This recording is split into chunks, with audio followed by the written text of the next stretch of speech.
we're ahead of our time, but that's me blatantly saying to anyone that would care to look, I've never been busted yet. You can't get busted for wearing a bloody tattoo. It says it all, doesn't it? Legalise it. And a sacred symbol behind it. You know, this is part of my religion. This is the Om, the primal sound, which for some spiritual people on spiritual paths does. You know, it's the word of creation. The beginning. In the beginning was the word, right? And, yeah, I am on the way to Phuket. Yeehaw! Yeah, money providing. Or provided. Right. Googlies, Facebookiers, right? You'll see this. I would very much appreciate if you would return all that £500 odd that you took from me for advertisements. Why?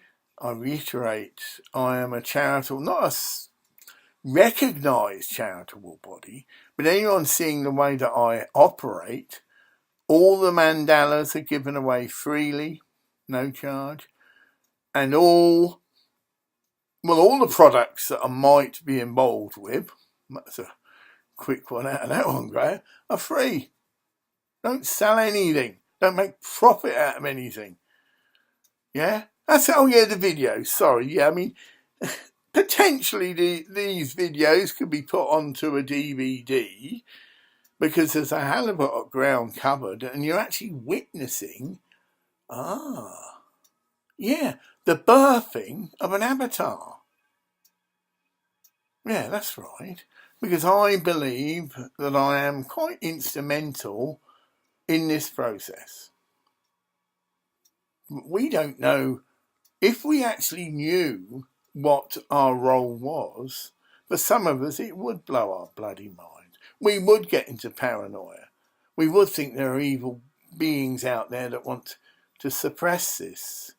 Well, there are, in the sense, ignorant, evil bastards, but God's allowed them to be in existence. They are to refine us. But once the refining's done, right, you can relax. I mean, totally relax. You don't need to get, as I used to get really tensed up. God, Graham, I've got to get this video uploaded. The bastards could come knocking on the door. No, Graham, you can't show any anger. You could end up getting sectioned. Did happen to me once. I went to a travel agent and the bloody travel agent interfered. I was having a nice conversation with this young assistant and I wanted to fly as near as I could to a country that is involved in a conflict. Right, I even forget who it was now, one of these Arabs, I forget what it was, but it doesn't really matter. And the thing was, the young lady tuned in. Well, of course, this man's got every right to go. He only one. I pointed out to loads of media be there, which they were. It's the bordering countries. You know, I'm very confident I get a lift. You know, that's it. I couldn't fly right into the country, but I could fly in, as the media had to do, to the next country to it. And I was that rational and together. That's what I said. I said, no, not crazy. I said to them, there'd be loads of media there. There always is something like this. And they'd be in the nearest country they can get to. I'm British thing. And I just asked, can I have a lift, please? Someone would have given me a lift. I just said, I'm a priest. Which I am. I said, no, I've got no guns, mate. I'm not coming to join any army. Which I wasn't.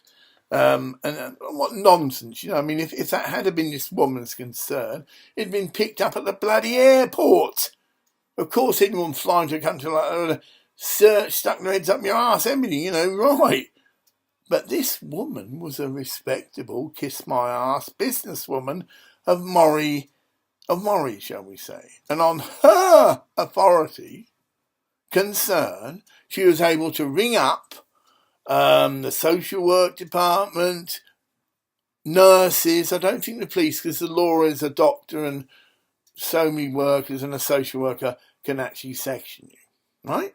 Oh yeah, I want this investigated. Oh, there's more. Oh, that's a clear abuse of power and I want the people responsible struck off. Now, I'm not God, I can't make one, but I do want this investigated. I do want the names of these individuals, thank you very much. I'll take a civil action out of them and sue the shit out of them and make sure they never work with mentally. And I don't care if one of them has been promoted head of social work department, Margaret Fowler. I don't give a shit.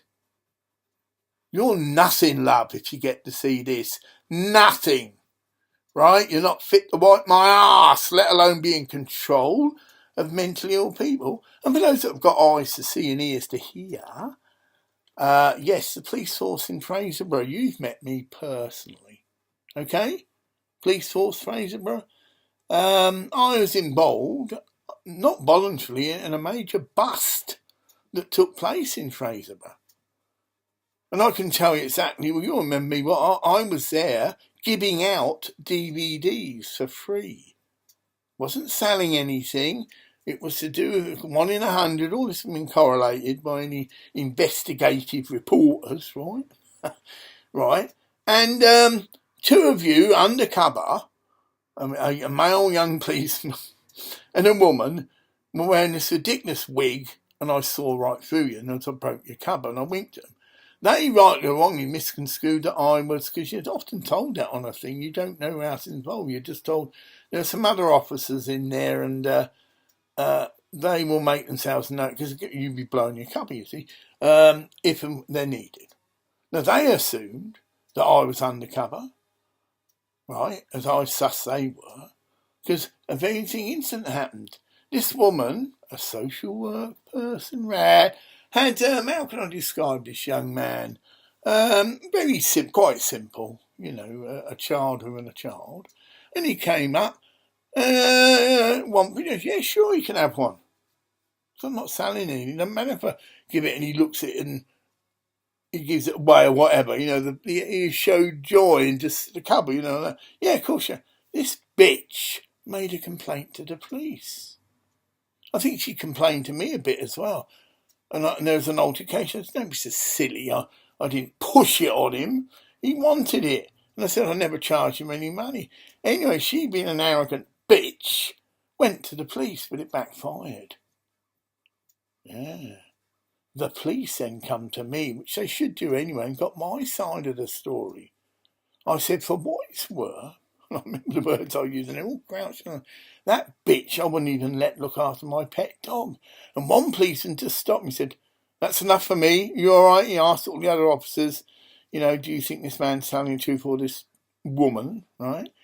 Then she went into some of her male friends, inverted commas, and as good as told them a load of lies and stirred them up to go and give me a kicking or what, to really get physical, right? So I look up and I can see them coming. Not her, she was in the back, but she was with them and these young men, coming along. And they went to just gesture, and 2 policemen behind me, I never forget, it's been brilliant. 2 policemen that stood right behind me just moved forward, clunk, clunk, feet wide apart, which they could see. And a lot of people saw it as well. They were standing in a position to say, we are ready to move, love. You go 1 step further, we will physically interfere with you. They did try, and the plainclothes policemen who I'd sussed, who were trained, jumped on them, we identified themselves and they, well, police, you're under arrest. They struggled, and I think there was a case of assault. Because people do. They're so wound up, you see. They're lashed out. So whatever charges she could have been charged with, she was suddenly charged with assault on a police officer. That's her out in her arse to start. Oh, yeah, she would never work in social work again. And the child was left running, crying because he didn't know what to go. And I heard the chief say, for God's sake, help the young man. Because, and they did, and a couple of women police officers took him away. You should have seen the kids' faces that witnessed this. Fucking hell, this is better than, this is someone else. This is a local fishing village. I could even tell the name and put my Fraserburgh. No, it wasn't.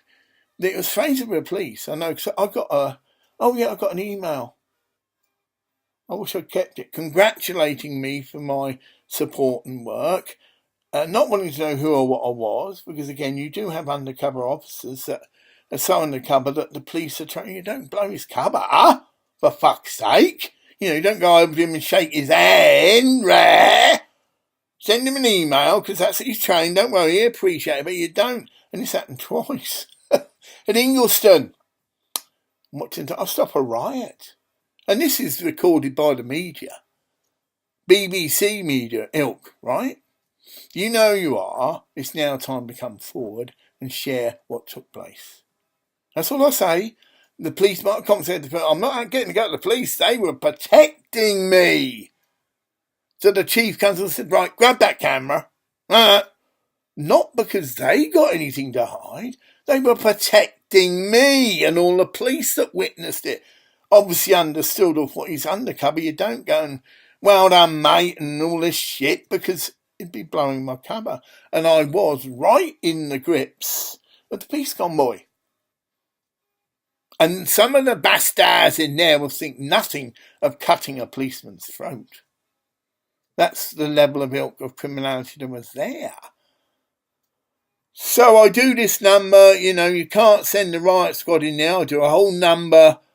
If you can get hold of the film, it's brilliant, opening my robes and showing everybody I've got no weapons. I said, I am not armed.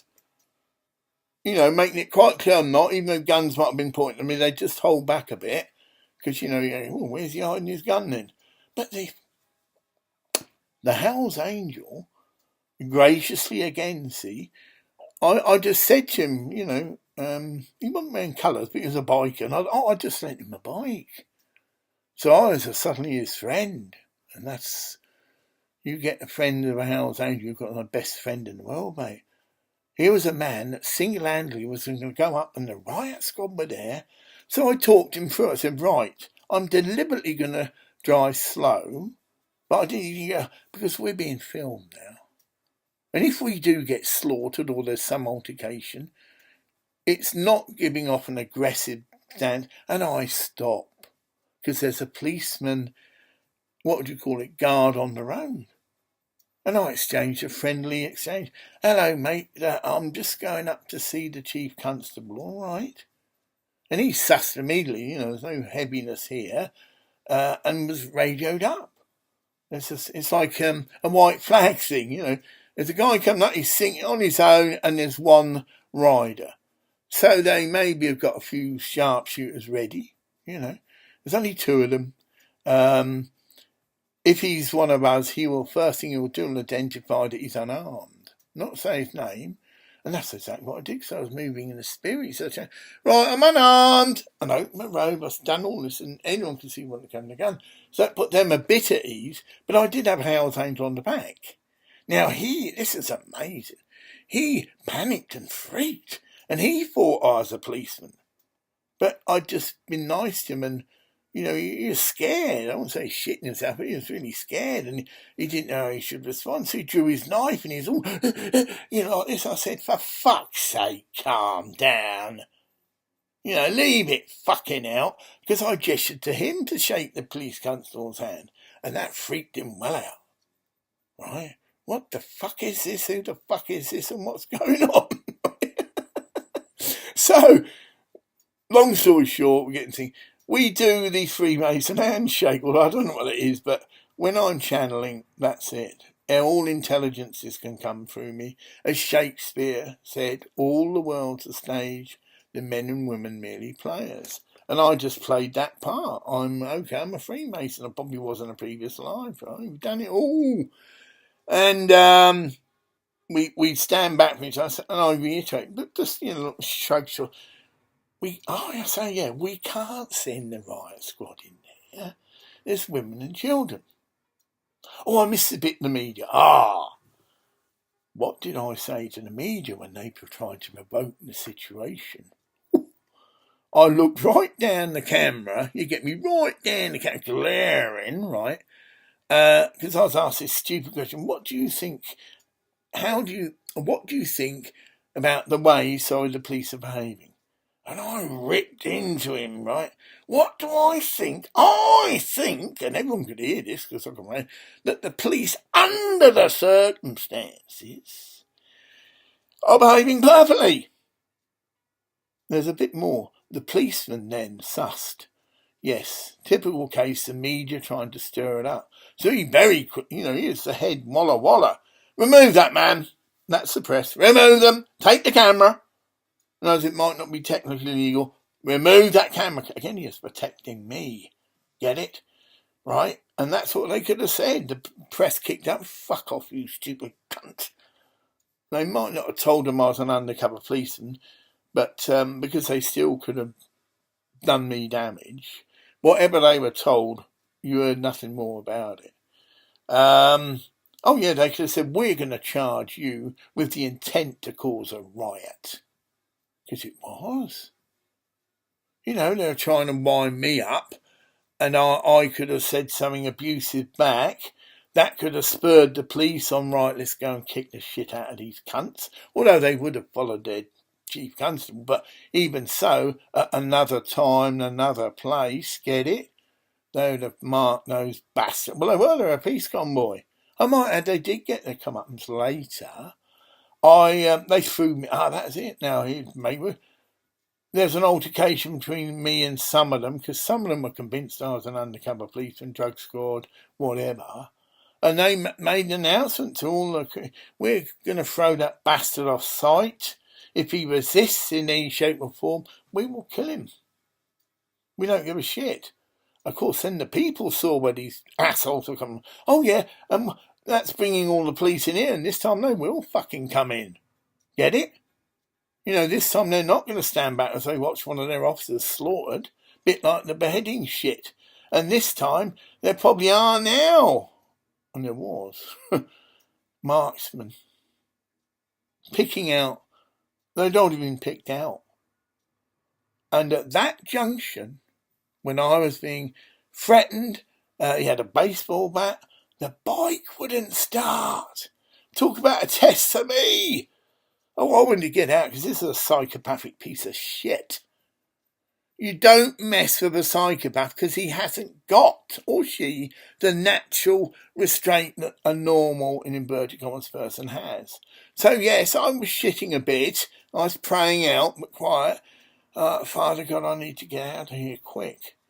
Can you please, and angels, I need to get out of here quick. Can you inspire me to do the right thing to get my motorbike to start? I must have been doing something wrong because obviously fear does fuck you up. So I started to push the bike. Right, and he was following me and threatening me. Yeah, go on, fuck off you. Now I'd just given him a word back because I used to stand up for the cunt. But I was clearly, informed, told, shut up, be quiet, Graham. We're to take this from here. Right? So it's a test of faith and it's a clear instruction. Do not reverbalise back because he'd have used any excuse to fucking bang me around the head with a fucking baseball bat and I'd have been dead. Right? So I did, and then miraculously, the bike did start. And I didn't run off, got on the bike calmly, just looked towards the police, who obviously saw that and they were ready to fucking take that cunt out. I assure you, if he'd have made any gesture to strike me, he'd have been dead. And they would have lied. I said, well, it looked like he had a knife, Your Honour, and all this shit. Because they really respected me after what I said, so I stood up for them. He'd have been dog meat.